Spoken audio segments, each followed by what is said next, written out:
ठीक है। तो छोटा प्रोजेक्ट है तो फिर आपकी मीटिंग एक होगी और फिर आप एनालिसिस करेंगे, लेकिन अगर बड़ा प्रोजेक्ट है तो ज़्यादा मीटिंग्स होंगी। ठीक है, तो ये इलस्ट्रेशन वाला पार्ट जो है, ये वाला पार्ट है जब जाके आप कस्टमर से सवाल पूछेंगे। सवाल कब पूछेंगे? जब आपकी बिजनेस की नॉलेज बहुत अच्छी होगी, आपको पता होगा कि कस्टमर को क्या चाहिए। ठीक है, डोमेन की नॉलेज होगी तो you go and you ask questions, अच्छा बताइए क्या करना है।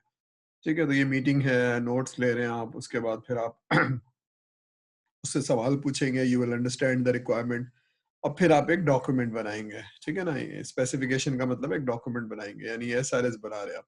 ये एसआरएस बनाने के बाद आप कस्टमर को वैलिडेट कराते हैं, जनाब यही है जो कुछ आपने बताया, देखिए यही आपको चाहिए। This is the development part, यानी रिक्वायरमेंट को समझना, डॉक्यूमेंट करना और कस्टमर से वैलिडेट कराना। ये आपने ले लिया, फिर आप उठा के डेवलपमेंट टीम को दे देते हैं। ये काम बीए करता है या रिक्वायरमेंट इंजीनियरिंग वाला काम करता है। अब ये जो रिक्वायरमेंट का जो फेज है, ये वाले फेज में अब आप चाहते हैं कि इसमें कोई चीज चेंज ना हो।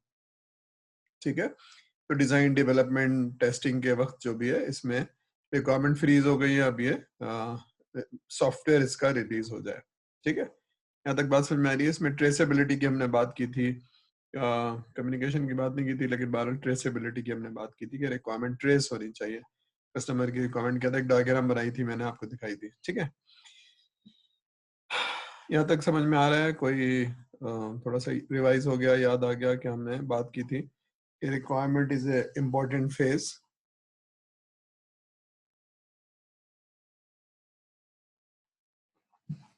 और रिक्वायरमेंट अगर समझ में नहीं आई तो ये वाला जो फेज है, जो हम एक्चुअली जिसको टेक्नोलॉजी वाला फेज कहते हैं, डिजाइन, डेवलपमेंट, टेस्टिंग, यही पढ़ रहे हैं ना हम लोग कोर्सेज में। डेटाबेस का कोर्स पढ़ रहे हैं, लैंग्वेज का कोर्स पढ़ रहे हैं, टेस्टिंग पढ़ेंगे, ये सारे कोर्स पढ़ रहे हैं, सब टेक्नोलॉजी पढ़ रहे हैं ना हम 4 साल।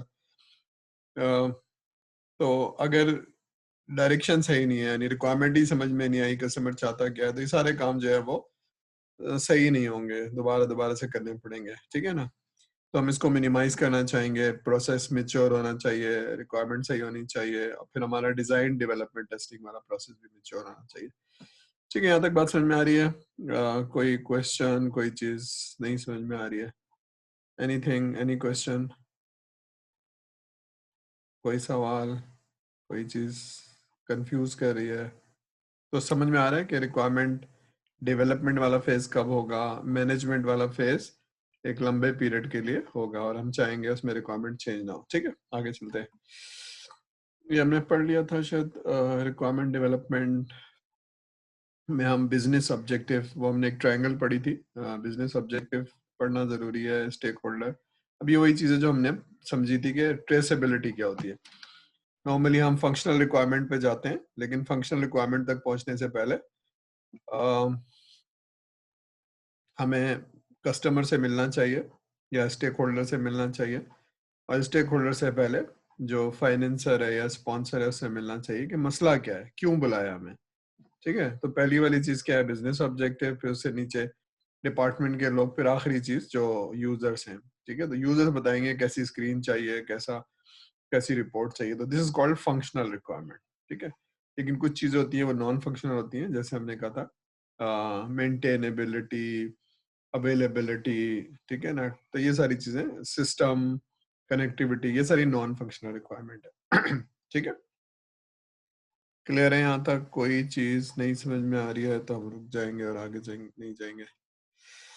ठीक है, जरा पढ़ लीजिए उसको क्या लिखा है।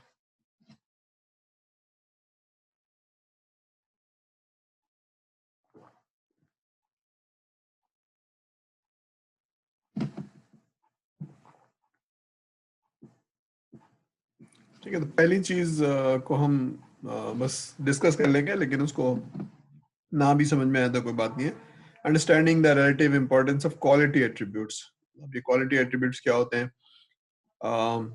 जब भी रिक्वायरमेंट होती है तो इसमें कुछ एट्रीब्यूट्स होते हैं, यानी हर रिक्वायरमेंट इम्पोर्टेंट नहीं है, इसका ओनर कौन है, और इसको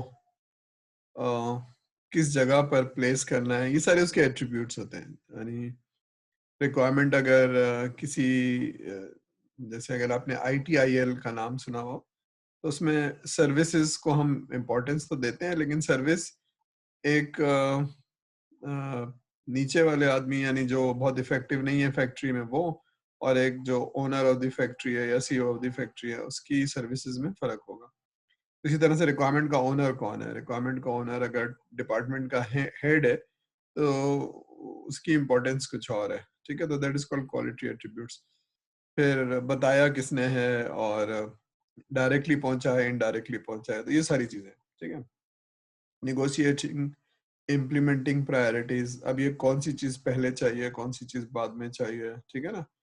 क्योंकि आपके पास लिमिटेड रिसोर्सेज है, लिमिटेड टाइम है, तो आप बना के देंगे, पहले जो चीज चाहिए वो आप बता दीजिए, ठीक है?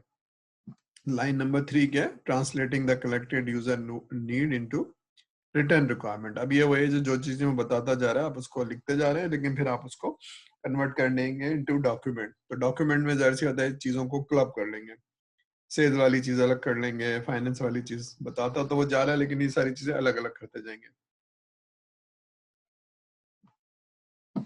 मॉडल करते हैं। मॉडल का क्या मतलब है? मॉडल किसी भी कॉम्प्लेक्स चीज को आसान करने के लिए, वो चीज समझ में नहीं आ रही उसकी मॉडल करेंगे। तो ये लेक्चर खत्म करने के बाद हम थोड़ी सी मॉडलिंग भी पढ़ेंगे।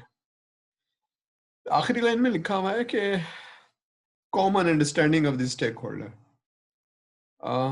अब कॉमन अंडरस्टैंडिंग क्या चीज है? कॉमन अंडरस्टैंडिंग कॉमन नहीं होती है, यानी ऐसे लोग जो बिजनेस के एक्सपर्ट हैं वो, और ऐसे लोग जो टेक्नोलॉजी के एक्सपर्ट हैं, उनकी अंडरस्टैंडिंग सेम नहीं होती है। तो इनको सेम करने के लिए आपको डॉक्यूमेंट बहुत अच्छा बनाना पड़ेगा, आपको बार बार मीटिंग करनी पड़ेगी, एक्सप्लेन करना पड़ेगा।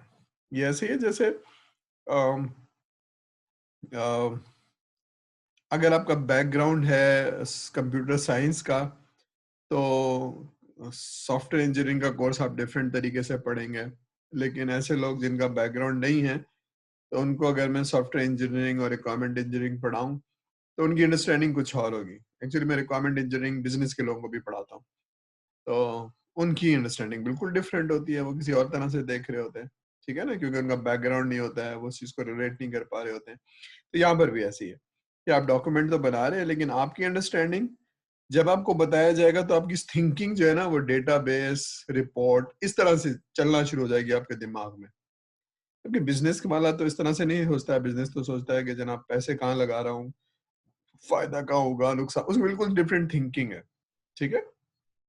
तो ये बताने का मकसद ये है कि ये बहुत इंपॉर्टेंट बात है, और आपको कॉमन अंडरस्टैंडिंग नहीं बन पाएगी, ठीक है ना? तो हमारा डेवलपर या जो रिक्वायरमेंट लेने जाता है, सर हम क्या करें सर, इसकी समझ में ही नहीं आ रहा, वो नॉन टेक्निकल है। तो भाई वो नॉन टेक्निकल है, उसी को समझाना है, ठीक है?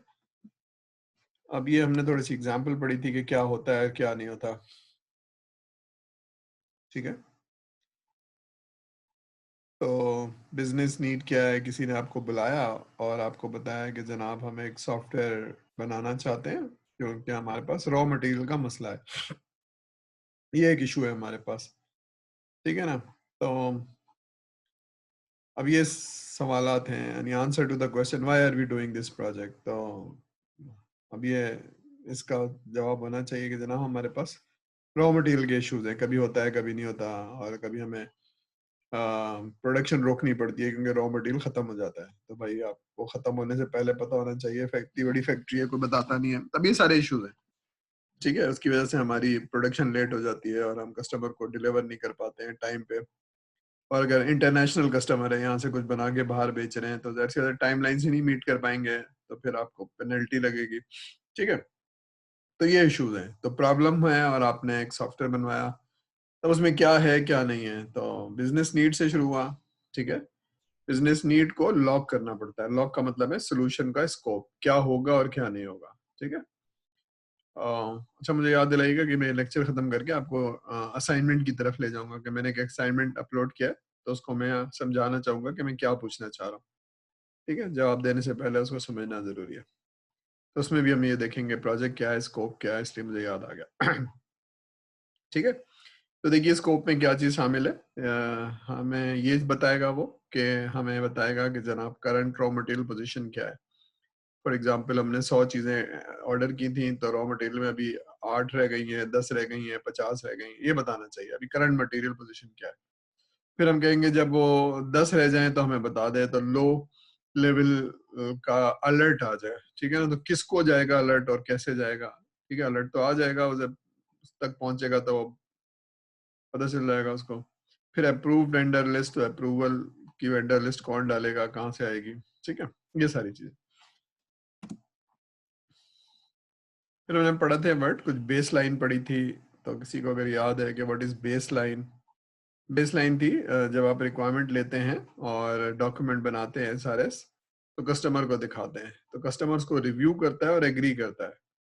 तो रिव्यूड एंड एग्रीड जो रिक्वायरमेंट है उसको हम बेस कहते हैं, ये बेस बन गई है, ठीक है। अब चेंज होगी तो बेस लाइन चेंज होगी, तो एग्रीड एंड रिव्यूड इस टर्म एज बेस लाइन, ठीक है, याद रहेगी ये बात। तो जो रिक्वायरमेंट है, क्योंकि बेस लाइन बढ़ेगी आपकी 2-3 महीने बाद, फिर और कुछ इसमें एडिशन आएगी, कुछ और बेस लाइन बढ़ेगी। बेस लाइन बढ़ेगी तो फिर उस हिसाब से टाइम भी बढ़ेगा, कॉस्ट भी बढ़ेगी, ठीक है। Review propose requirement changes and evaluating likely impact of each change। अगर आप ये वो डेवलपमेंट वाला फेज है, यानी बेस लाइन चेंज करेंगे,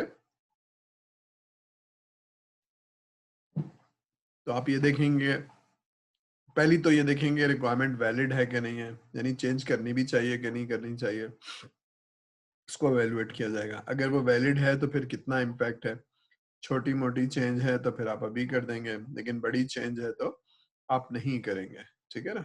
तो नॉर्मली होता क्या है कि आप जो भी चेंजेस है उनको आप स्टोर करते जाते हैं या होल्ड करते जाते हैं, ठीक है, और फिर 2 महीने 3 महीने के बाद एक नया वर्जन रिलीज करते हैं, वो सारी चेंजेस उसके अंदर डाल के। तो जो काम हो रहा होता है उसको नॉर्मली आप छेड़ते नहीं है, ठीक है, नॉर्मल प्रैक्टिस ये है, और उसको आप होल्ड करते जाते हैं अनलेस कि कोई बहुत इमरजेंसी हो या कोई बहुत छोटी सी चीज हो, अनलेस, ठीक है, वरना फिर आप बाद में चेंज करते हैं। तो इसको कहते हैं नेक्स्ट रिलीज में कर देंगे, नेक्स्ट रिलीज में कर देंगे, ठीक है।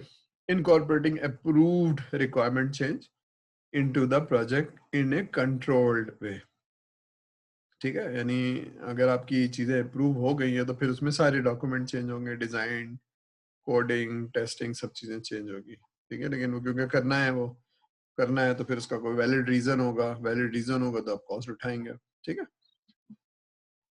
ठीक है। तो रिक्वायरमेंट मैनेजमेंट में क्या करेंगे, keeping the project plan current with the requirement, यानी जब आप प्लान करते हैं तो आपने सोचा था कि ये रिक्वायरमेंट है तो उसको 3 महीने लगेंगे, लेकिन अगर रिक्वायरमेंट चेंज हो गई है, ज्यादा हो गई है, तो फिर उसमें कुछ 15 दिन, 20 दिन, महीना और लगेगा। तो प्रोजेक्ट प्लान, ठीक है ना, मैं इसको हाईलाइट कर देता हूँ, प्रोजेक्ट प्लान भी आपका चेंज होगा, ठीक है, ठीक है, जो भी शेड्यूल था, जो भी आपका टाइम लाइन्स थी, वो चेंज हो जाएंगे, ठीक है। Negotiating new commitments based on the estimated impact of requirement change, जैसे बात फिर आप बताएंगे जनाब इसमें 15 दिन ज्यादा लगेंगे या महीना ज्यादा लगेगा, तो इसकी कॉस्ट होगी, तो ये सारी चीजें। Tracing requirement to the corresponding design, source code and test, ये मैंने आपको अगर याद हो एक स्क्रीन दिखाई थी रिक्वायरमेंट इंजीनियरिंग से, रिक्वायरमेंट कैसे होती है, फिर वो डिजाइन में कैसे जाती है, और फिर वो टेस्ट केसेस में कैसे जाती है, ठीक है। इसको यूं समझ लीजिए, रियल लाइफ में एग्जांपल से समझा देता हूँ कि ट्रेसिंग का क्या मतलब है। यूं समझ लीजिए आप एक रेस्टोरेंट में गए और आपने खाना ऑर्डर किया, तो आप टेबल पे बैठे हुए हैं कुछ दोस्तों के साथ, और एक वेटर आएगा और आपसे ऑर्डर लेके चला जाएगा, ठीक है।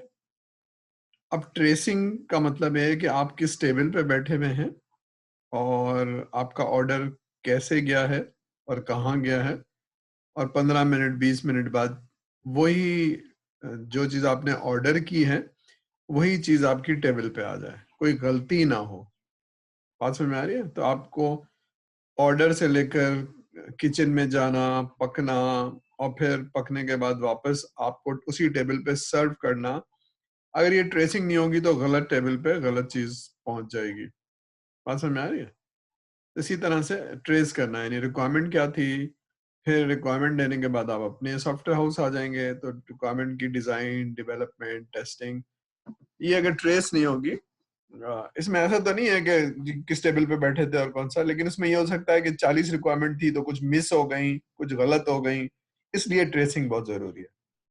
ठीक है, तो बड़े प्रोजेक्ट्स के अंदर ये बहुत जरूरी है। डैंगलिंग रिक्वायरमेंट्स नहीं होनी चाहिए, रिक्वायरमेंट को ट्रेस होना चाहिए। Any dangling requirement is a bug. ठीक है, जो कस्टमर ने नहीं कही थी और इसके अंदर शामिल है, या कस्टमर ने कही थी इसमें शामिल नहीं है, ये भी एक प्रॉब्लम है। ठीक है, अब ये जब रिक्वायरमेंट इंजीनियरिंग पढ़ेंगे तो पढ़ेंगे, लेकिन रिक्वायरमेंट का मतलब ये है कि आपको बहुत इंपॉर्टेंटली रिक्वायरमेंट को ट्रेस करना है from the requirement till the development. ठीक है, ठीक है। तो tracing requirement status and change activity through out the project, अगर चेंज हो रही है तो फिर आप उसको ट्रेस करेंगे। ये हमने पढ़ा था। ऊपर वाली जो डैश लाइन है, उससे ऊपर वाला जो पार्ट है ये वो रिक्वायरमेंट वाला फेज है जो भी मैंने बना के दिखाया आपको, और नीचे वाला जो पार्ट है ये वो coding, design, coding and develop testing वाला पार्ट है। तो आप ये बिजनेस के लोग हैं, मार्केटिंग, कस्टमर मैनेजमेंट, ये सारे लोग आपके साथ बैठ रहे हैं, ये मीटिंग्स हो रही हैं। ठीक है ना, मीटिंग होने के बाद आप सवाल पूछेंगे, डॉक्यूमेंट करेंगे, है ना, एनालाइज करेंगे उसको, डॉक्यूमेंट करेंगे, रिव्यू करेंगे। तो ये रिव्यू जो है ना वो वैलिडेशन है। डॉक्यूमेंट एसआरएस है, और एनालाइज वाला जो पार्ट है जो हमने भी पढ़ा था। ये सब करने के बाद एक डॉक्यूमेंट बनाएंगे, डॉक्यूमेंट बन गया, बेसलाइन बन गई, ठीक है, और एग्री हो गई। लेकिन अगर ये चेंज होगी तो करंट बेसलाइन चेंज होगी, करंट बेसलाइन चेंज होगी, रिवाइज होगी, वर्जन 2 बन जाएगा। ठीक है, जो भी प्रपोज चेंज है। क्लियर है, यहाँ तक बात समझ में आ रही है?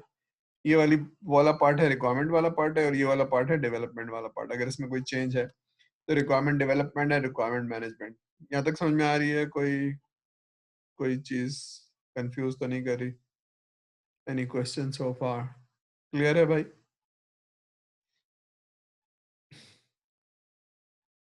यहाँ तक क्लियर है? लोग बताएंगे मुझे, सर को। यस इशू तो सर। नहीं? ठीक है, चलिए आगे चलते हैं।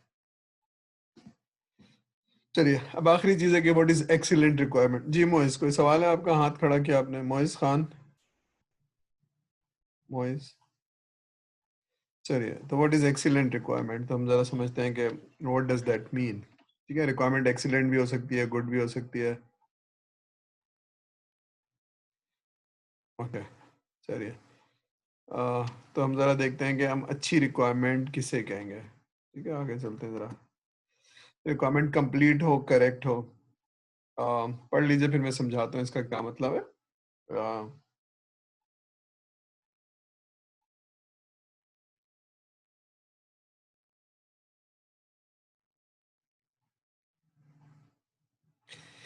ठीक है, कंप्लीट का क्या मतलब है? अब अगर कोई रिक्वायरमेंट है कि जनाब, फॉर एग्जांपल पे रोल बना रहा हूँ, और पे रोल में पे रोल यानी जो सैलरी होती है उस पर टैक्स लगता है। तो अगर किसी की 50,000 से कम है तो उस पर कोई टैक्स नहीं है। और अगर 1 लाख है तो उस पर 10% है, और अगर 3 लाख है, जो स्लैब होते हैं असल में ना टैक्स लगने के।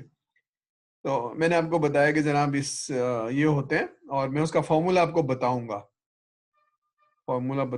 या मैं उसकी स्टेप्स आपको बताऊंगा। तो इसका मतलब ये रिक्वायरमेंट कंप्लीट नहीं है, इसको हम कहते हैं टू बी डिफाइन या टू बी डिस्कस। तो TBD लिख देते हैं उसके आगे, टू बी डिफाइन।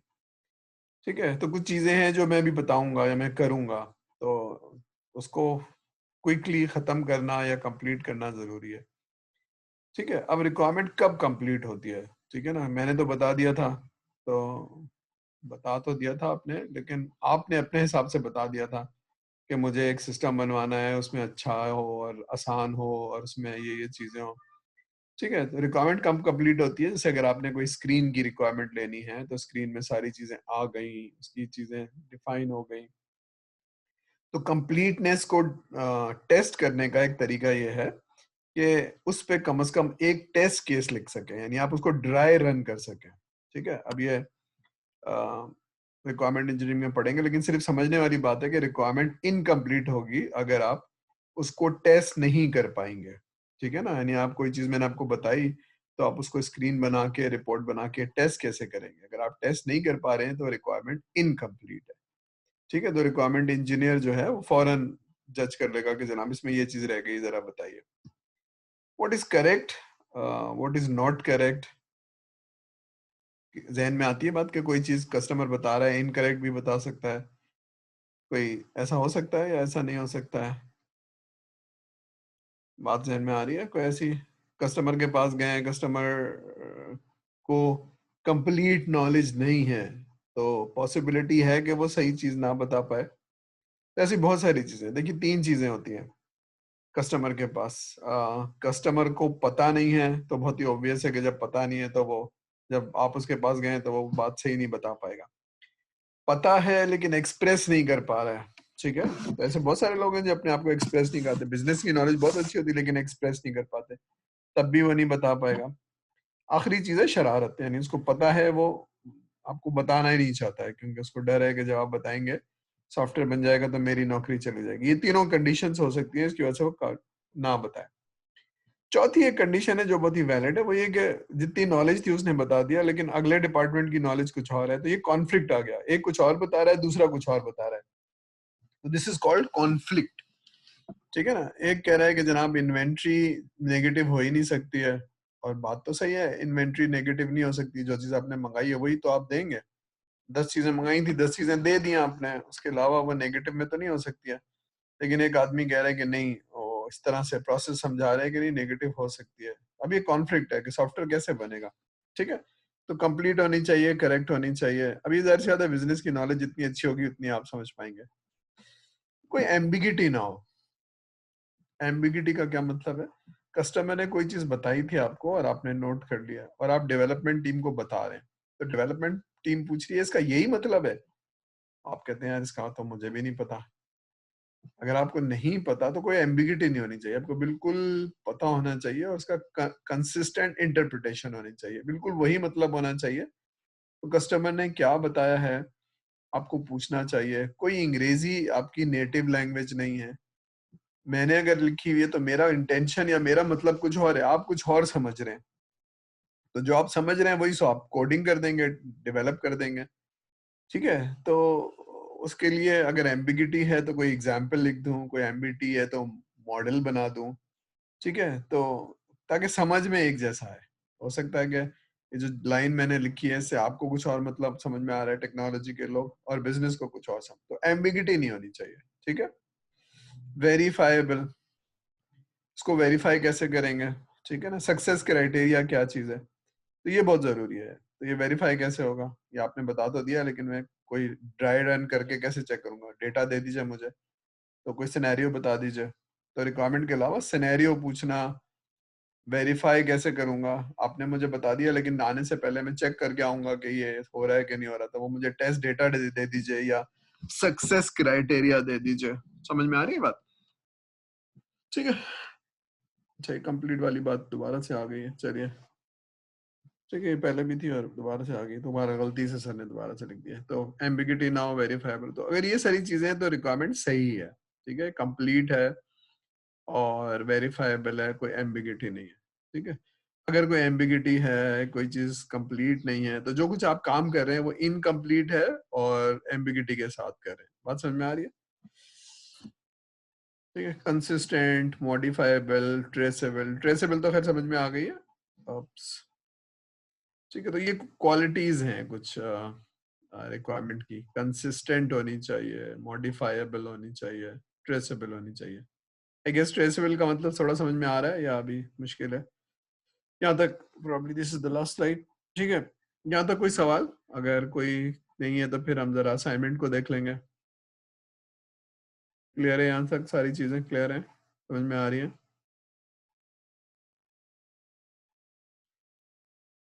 ठीक है, तो हम जरा असाइनमेंट को देख लें अपने। जो सर ने सवाल भेजा है मैं यहाँ से रोक रहा हूँ क्योंकि this was the last slide, और मैं इसको असाइनमेंट को डिस्कस कर लेता हूँ। एक मिनट, असाइनमेंट को खोलना पड़ेगा।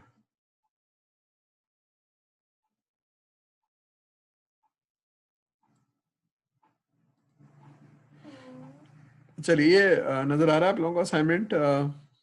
Can you read that? देखा अभी तक किसी ने? या एनी क्वेश्चन सो फार? या नहीं, कोई सवाल ही नहीं देखा अभी अब तक? देखा है किसी ने? नो सर, अभी तक नहीं देखा। अभी तक नहीं देखा, चलिए देख लेते हैं। यस सर, देख देख लिया, कुछ लोगों ने नहीं देखा। जिन्होंने नहीं देखा बहरहाल वो देख लीजिए, असाइनमेंट नंबर 2 है। और सर ने एक सिनेरियो दिया है, सर ने दिया है कि जनाब कोविड की वजह से बहुत सारे लोग जो है वो बाहर खाना नहीं खा पा रहे हैं और रेस्टोरेंट जाना और ये सब कुछ ना, तो आप क्या रेस्टोरेंट को ऑटोमेट कर सकते हैं, यानी ऑर्डर प्लेस हो जाए उस वेबसाइट के ऊपर और फिर इसके ऊपर आप जो खाना है या जो भी ऑर्डर चीज हुई है उसको घर तक पहुंचा दें। ये एक थोड़ा सा सिनेरियो है, इसको एक्सप्लेन किया और 3 सवाल पूछे हैं सर ने। तो सवाल पढ़ लीजिए थोड़ा सा, फिर हम इसको डिस्कस करते हैं। 3 सवाल हैं, question number 1, question number 2, question number 3। तो इसका बैकग्राउंड बता रहा हूँ कि सर क्या जानना चाह रहे हैं, आपकी कौन सी चीज देखना चाह रहे हैं और कौन सी चीज आपको अच्छी तरह से पढ़ लेनी चाहिए। ठीक है, तो जिन्होंने नहीं पढ़ा वो सवाल पढ़ लेंगे। एक वेब पोर्टल बनाना है, ठीक है, ये आपका एक प्रोजेक्ट है जनाब। तो आपने प्रोजेक्ट नहीं करना है, लेकिन आपने देखना है अगर ये प्रोजेक्ट आपको मिल जाए तो आप क्या करेंगे। तो पहला सवाल ये है कि डेवलप करने के लिए कौन सी मेथडोलॉजी यूज करेंगे, ये सवाल है। ठीक है, तो हमने कोई मेथडोलॉजी पढ़ी है, हमने वाटरफॉल पढ़ा है, हमने एजाइल पढ़ा है, बहुत सारे तरीके पढ़े हैं। ठीक है, तो प्रोजेक्ट की नेचर पे, साइज पे और टाइप पे डिपेंड करेगा मेथडोलॉजी। ठीक है, तो हमने थोड़ी सी वो दोबारा से पढ़ना है और हमें देखना है कि अगर ये प्रोजेक्ट है तो प्रोजेक्ट को समझना जरूरी है। ठीक है ना, तो प्रोजेक्ट को समझना जरूरी है, उसके बाद फिर उस हिसाब से सोचना जरूरी है कि हमें कौन सी। तो यहाँ सही और गलत नहीं है, लेकिन बहरहाल जो भी आप बताएंगे उसकी लॉजिक होनी चाहिए। ठीक है, कि आप बताएंगे पहला स्टेप ये होगा, दूसरा स्टेप ये होगा। ठीक है, अगर ये प्रोजेक्ट करना है तो पहले क्या करेंगे, सबसे पहले क्या करेंगे। ठीक है, उस नॉलेज को यूज करेंगे। उसके बाद फिर आप बताएंगे पहला स्टेप ये होगा, दूसरा स्टेप होगा। वाटरफॉल है तो फिर आप कुछ और कर रहे होंगे, इजाइल है तो कुछ और कर रहे होंगे, जो भी आपका तरीका है। तो उनको पढ़ना है और फिर आपने देखना है। ठीक है, फिर आपने देखना है ये प्रोजेक्ट करवाना है तो टीम मेंबर्स कितने और कैसे होने चाहिए। ठीक है, अ, अगर तभी आपको सोचना है कि हमने कुछ टीम मेंबर्स पढ़े हैं तो टीम मेंबर्स कौन कौन होंगे वो आप बताएंगे जनाब, ये होंगे और इतने होंगे, और जो भी team size and team skill set ये अब आपको बताना है। ये प्रोजेक्ट आपने कराना है तो आपने मेथोडोलॉजी डिफाइन की है, इसके बाद लोग हुए, तो वाटरफॉल है तो कुछ और टीम मेंबर्स होंगे, एजाइल है तो कुछ और होंगे, ये सब आपने सोचना है। अब ये चीज है क्वेश्चन नंबर 3, ये पढ़ा नहीं है अभी आपने, लेकिन अपनी गट फीलिंग को इस्तेमाल करना है। अगर आपको एक प्रोजेक्ट दे दिया जाए तो आप क्या करेंगे, टाइम और कॉस्ट कैसे एस्टिमेट करेंगे। ठीक है, अगर आपको एक प्रोजेक्ट दे दिया है तो आप कैसे, फॉर एग्जांपल FIP आप करेंगे 7 सेमेस्टर में, तो आपको एक प्रोजेक्ट दिया जाएगा तो उसकी एस्टिमेशन कैसे करेंगे। मैं इसलिए कह रहा हूँ कि ये हम थोड़ा सा पढ़ेंगे आखिर में प्रोजेक्ट मैनेजमेंट, लेकिन इतनी डिटेल में नहीं पढ़ेंगे। लेकिन अगर लोगों का इंटरेस्ट है तो मैं थोड़ा सा सिखाऊंगा कि टाइम और कॉस्ट कैसे एस्टिमेट। ये सॉफ्टवेयर इंजीनियरिंग का कोर्स नहीं है, लेकिन भारत ये सर जानना चाहते हैं कि यानी अगर आप एक प्रोजेक्ट कर रहे हैं तो मेथोडोलॉजी और टीम साइज ये तो आपने पढ़ लिया है, लेकिन ये वाली चीज अभी पढ़ी नहीं है। लेकिन भारत इसका मार्क्स भी 1 है और इसमें कोई ऐसी बात नहीं है, लेकिन बहरहाल थोड़ा सा सोच के लिखिए। इसमें नंबर ऑफ आवर्स देखेंगे, कितने घंटे लगेंगे, किसके लगेंगे, और फिर उस पर रेट लगेगा। ठीक है ना, कि यानी डेवलपर का रेट कम होगा, रिक्वायरमेंट इंजीनियरिंग वाले का रेट ज्यादा होगा, डिजाइनर का रेट ज्यादा होगा। है जैसे आप बुलाते हैं ना किसी मिस्त्री को, तो इसी तरह से कॉस्टिंग ऐसे ही की जाती है ना, कितना टाइम लगेगा और कितना रेट होगा, उसको मल्टीप्लाई करेंगे तो कॉस्टिंग आ जाएगी। ठीक है, क्लियर है यहाँ तक, कोई कंफ्यूजन तो नहीं है, या है तो सर से पूछ लीजिए। सर सवाल एक्चुअली असाइनमेंट समझा रहे हैं तो ये आपको सैटरडे तक करके देना है।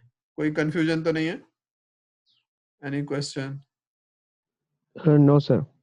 ठीक है, जब असाइनमेंट आएगा जब पूछूंगा। नो सर, ठीक है, चलिए है। तो हम नेक्स्ट लेक्चर शुरू कर सकते हैं, इसको मैं क्लोज कर देता हूँ।